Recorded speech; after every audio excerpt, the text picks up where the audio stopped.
मित्रांनो, आधार कार्ड संदर्भात एक नवीन अपडेट आले. सरकारकडून तुमच्या आधार कार्डमध्ये एक नवीन माहिती ऍड करण्यात आली. आता ही नवीन माहिती कोणती आहे आणि तुमचं नवीन आधार कार्ड कसं डाउनलोड करायचं हे आपण या व्हिडिओमध्ये पाहणार आहोत. मित्रांनो, नवीन आधार कार्ड डाउनलोड करण्यासाठी तुमच्या मोबाईलवरील ब्राउझर ओपन करा. आता या ठिकाणी तुम्हाला ब्राउझरमध्ये माय आधार असं सर्च करायचं आहे. यानंतर पहिल्या क्रमांकाची वेबसाईट असेल त्याच्यावरती क्लिक करायचं आहे.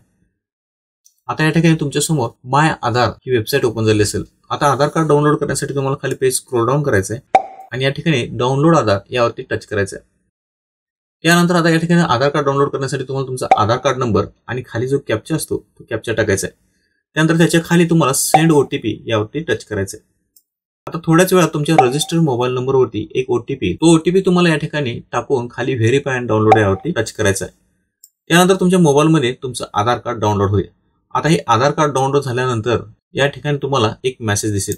या मेसेजमध्ये तुमचं आधार कार्ड कसं ओपन करायचं याविषयीची माहिती देण्यात आली. यामध्ये तुमचं आधार कार्ड ओपन करत असताना तुमच्या आधार कार्डला पासवर्ड प्रोटेक्शन देण्यात आलंय. आता या ठिकाणी तुमचं पासवर्ड काय असणार आहे तर तुमच्या नावाचे पहिले 4 अक्षर आणि तुमच्या जन्मसालाचे शेवटचे 4 अक्षर हे सर्व अक्षर तुम्ही कॅपिटलमध्ये तुमचं आधार कार्ड ओपन करत असताना टाकायचं आहे. आता या ठिकाणी मी माझे आधार कार्ड ओपन करतो. आता या ठिकाणी पाहू शकता आपलं आधार कार्ड ओपन झालं आहे. आता या आधार कार्डामध्ये सरकारकडून ही छोटीशी माहिती या ठिकाणी ऍड करण्यात आली. ती म्हणजे आधार हा ओळखीचा पुरावा आहे, नागरिकत्व किंवा जन्मतारखेचा नाही. हे फक्त पडताळणीसाठी वापरले जाते. तर अशा पद्धतीची माहिती आपल्या नवीन आधार कार्डमध्ये ऍड करण्यात आलेली आहे. त्याचबरोबर सरकारकडून आधार कार्डच्या बाजूला आधार कार्डच्या संदर्भात थोडीशी माहिती सुद्धा देण्यात आलेली आहे.